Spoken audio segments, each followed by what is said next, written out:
नमस्कार दोस्तों, मैं हूं वंदना भारती और आप देख रहे हैं commodity insights with Vandana Bharti.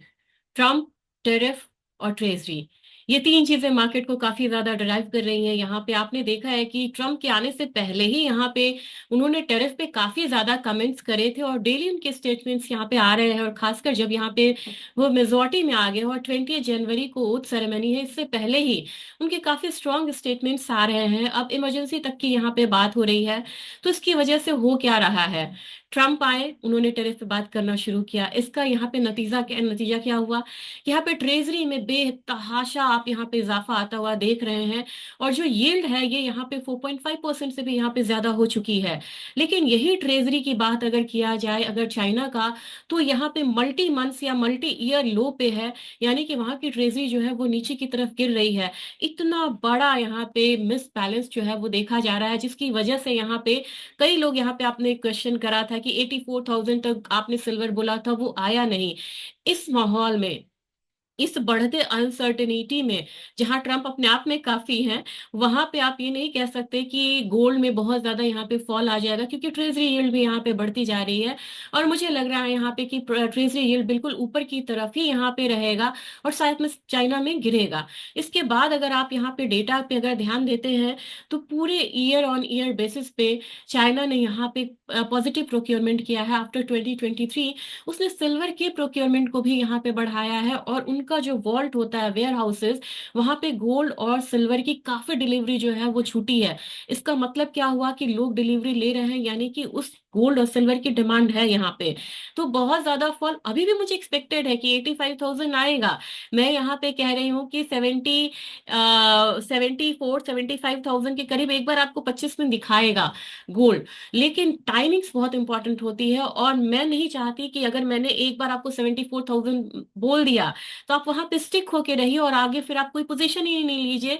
अगर बीच में अगर आपको बाइंग पोजीशन आएगी तो आपको इसे मिस नहीं करना चाहिए, क्योंकि ओवरऑल एक यहाँ पे मेरा विचार है कि यहाँ पे प्राइसेस जो है वो यहाँ पे ऊपर की तरफ यहाँ पे जाना चाहिए।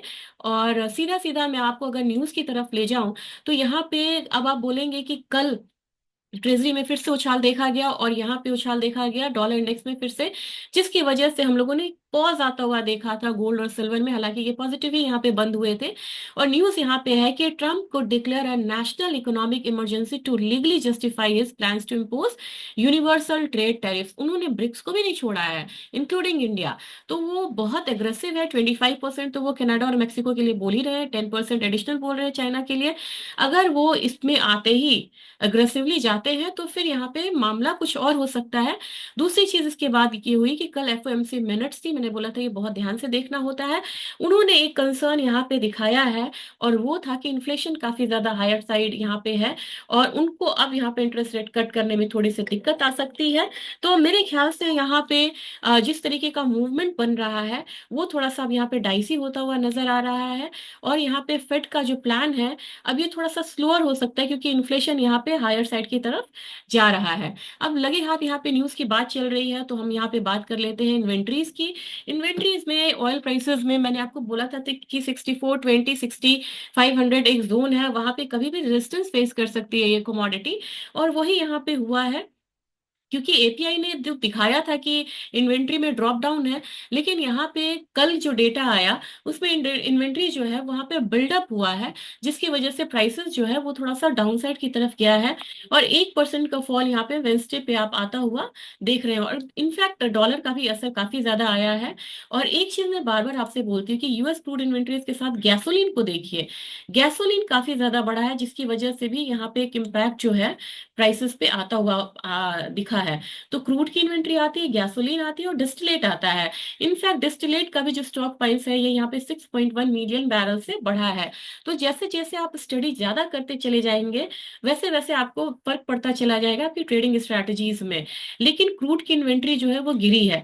लेकिन क्रूड की इन्वेंट्री गिरी है, फिर भी आप देख रहे हैं कि गैसोलीन और डिस्टिलेट में जब बढ़ा है इन्वेंट्री, तो क्रूड प्राइसेस ओवरऑल यहाँ पे गिरा है। और साथ में हमारा यहाँ पे यूएस से, यहाँ पे चाइना से भी डेटा खराब होने की वजह से भी यहाँ पे प्राइसेस में यहाँ पे हम लोगों ने फॉल आता हुआ देखा है।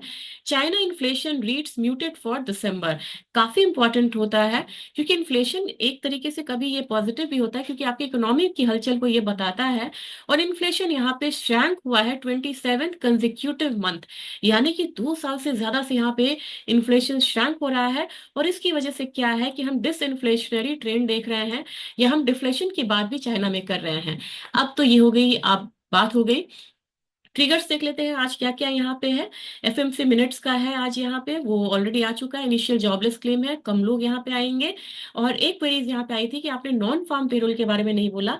कल नॉन फार्म पेरोल डेटा है, काफी कम लोग नॉन फार्म पेरोल पे आ रहे हैं। अगर कम लोग आते हैं तो डेटा नेगेटिव है। डॉलर इंडेक्स में अगर थोड़ी सी भी यहाँ पे गिरावट आती है तो मेरे ख्याल से इसका असर गोल्ड पे आएगा, गोल्ड और सिल्वर यहाँ पे बढ़ना चाहिए। तो अब सीधा सीधा चार्ट्स पे ही यहाँ पे हमें ध्यान देंगे। और चार्ट्स पे ध्यान देंगे तो आप यहाँ पे अब देख सकते हैं कि बिल्कुल अब स्टैग्नेशन वाले मोड में मार्केट भी आ रही है। आज के दिन थोड़ा सा बढ़ा हुआ है, लेकिन एक बेस जो है नीचे की साइड का ही यहाँ पे बनता हुआ दिख रहा है। विक्स यहाँ पे बढ़ रहा है, अगर हम वीकली पे देखें तो विक्स बढ़ता हुआ नजर आ रहा है। जबकि सबसे ज्यादा शूट अप हम लोगों ने ट्रेजरी में आता हुआ देखा है। तो next we can expect 4.7% in US treasury yield. तो ये यील्ड बढ़ रहा है, जिसकी वजह से सोना और चांदी यहाँ पे आपको बहुत ज्यादा नहीं गिरेगा। इस ट्रिगर्स को ध्यान में रख के यहाँ पे ट्रेड करिएगा। और जिस दिन आपको यहाँ पे फॉल दिखने लगे डेली पे, वहां पे आप यहाँ पे गोल्ड सिल्वर में एक फॉल आता हुआ देख सकते हैं, क्योंकि जो पूरी दुनिया है ट्रम्प से पहले अभी सेफ हेवन बाइंग में ही यहाँ पे जाना चाह रही है। तो एक पॉज तो दिख रहा है, लेकिन देखते हैं ये पॉज को ये मानता है या नहीं। फिर आपको डॉलर इंडेक्स अगेन यहाँ पे ऊपर चला गया, जब यहाँ पे इमरजेंसी की बात हुई, इमरजेंसी लगाने की बात हुई, इकोनॉमिक इमरजेंसी ये होता है। तो अगेन यहाँ पे हमारा जो रेजिस्टेंस है, ये पहला यहाँ पे जो हाई है उसको ही लेके चलेंगे 109.5।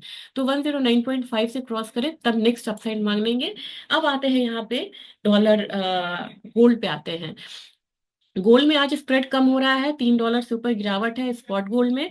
फ्यूचर्स गोल्ड जो है वो यहाँ पे $4.5 बढ़ा हुआ है। तो ओवरऑल हम मान सकते हैं कि स्प्रेड हमारा कितने से कम हो रहा है, तो करीब $8 से यहाँ पे हमारा जो स्प्रेड है वो यहाँ पे कम होता हुआ दिख रहा है। तो आज के दिन में बहुत ज्यादा मूव नहीं आएगी। मुझे लग रहा है कि आज के दिन में अगर प्राइसेस अपसाइड जाता भी है अपने बाजार में, तो यहाँ पे 78,000 तक का फिर से एक मूव देखने को मिलेगा, जो कि हम लोगों ने परसों के करीब आता हुआ देखा था 78,089 का। तो 78,100 के करीब यहाँ पे बाइंग में रहते हैं, तो आपको यहाँ पे टारगेट रखना चाहिए। स्टॉप लॉस आपको लगाना होगा 77,725 के करीब का। सिल्वर की बात कर ली जाए तो सिल्वर में मुझे कहा गया कि मैं स्पॉट सिल्वर भी दिखाऊं, तो मैं यहाँ पे डालती हूँ एक्सए जी यूएसडी, सॉरी, ये सिल्वर आपको यहाँ पे आ गया है। तो सिल्वर प्राइसेस आप देखेंगे कि $30.14 है, और यहाँ पे $30.73 है। थोड़ा प्रीमियम पे यहाँ पे ट्रेड कर रहा है अपना फ्यूचर्स मार्केट। लेकिन यहाँ पे सिल्वर स्पॉट थोड़ा सा बढ़ता हुआ नजर आ रहा है, $30.42 तक आ सकता है। तो हमारे बाजार में भी यहाँ पे फिलहाल तो एक रेंज में है, लेकिन कल के हाई को ये चेज कर सकता है, यानी कि 91,900 के करीब जा सकता है। तो आप बाइंग में रहिए, लेकिन एक कंफर्मेशन के बाद, यानी कि 91,250 पे आता है तो बाइंग करेंगे, 91,800 का टारगेट रखेंगे, स्टॉप लॉस लगाएंगे 91,000 का। अब यहाँ पे आपको यूएस ऑयल है, यूएस ऑयल यहाँ पे कल गिरा है और $76 के करीब एक रेजिस्टेंस बना है। आज के दिन अगर थोड़ी सी रिकवरी आती भी है तो आपको यहाँ पे 6350 तक का लेवल देखने के लिए मिलेगा, इसको ध्यान में रख के चलिए। नेचुरल गैस बिल्कुल यहाँ पे रेजिस्टेंस फेस कर रहा है ये कमोडिटी, और अपने बाजार में बात की जाए तो 314 के करीब आके रुका है। अगर अपसाइड जाता भी है तो 319 तक जाएगा, वहां से फिर से प्राइसेस जो है वो डाउन साइड की तरफ आ सकता है। जिंक में यहाँ पे मैंने कहा था कि मुझे कमजोरी लग रही है, लेकिन मैंने कॉपर में बड़ी बाइंग यहाँ पे बोली थी, और 830-32 में भी आप लोगों की बाइंग है मुझे जैसा याद है।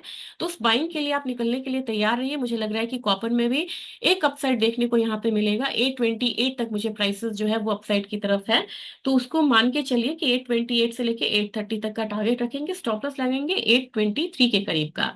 अब यहाँ पे बात हो गई एग्री काउंटर की। एग्री काउंटर में जीरा बिल्कुल मूव नहीं दिखा रहा, आज मैं इसमें कोई कॉल नहीं देना चाहूंगी। टर्मरिक में मुझे लग रहा है कि अगर टर्मरिक 15,250 क्रॉस करता है तो ही बाइंग करिए 15,500 के लिए, और टारगेट रखना होगा। और स्टॉप लॉस होगा 15,100 के करीब का। अब अपना धनिया जो है वो यहाँ पे, ये अगला वाला कॉन्ट्रैक्ट है इसलिए ये बहुत ज्यादा दिखा रहा है, ये अप्रैल कॉन्ट्रैक्ट है। तो अच्छा है ना, मैं अप्रैल कॉन्ट्रैक्ट में ज्यादा वॉल्यूम है उसको ट्रेड लेके चलते हैं।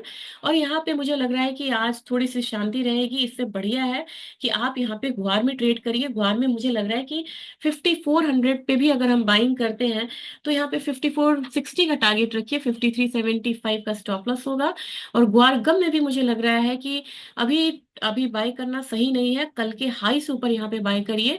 वो है 10,520 के करीब का, थोड़ा इंतजार करिए, 10,520 के करीब आप यहाँ पे बाइंग करेंगे तो 10,680 का टारगेट होगा। स्टॉप लॉस लगाना होगा 10,450 के करीब का।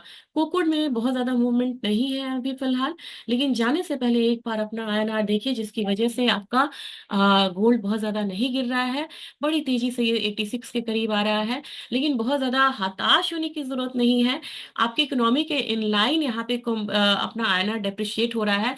इकोनॉमी में फेथ रखना होगा आपको, और इकोनॉमी अपनी ग्रो करेगी। लेकिन 25 इक्विटी मार्केट के लिए भी इतना आसान नहीं होगा, कभी चर्चा करेंगे इक्विटी मार्केट पे भी। फिलहाल के लिए इतना ही। और वीडियो को शेयर करिएगा, सब्सक्राइब करिए, लाइक करिए। Thank you.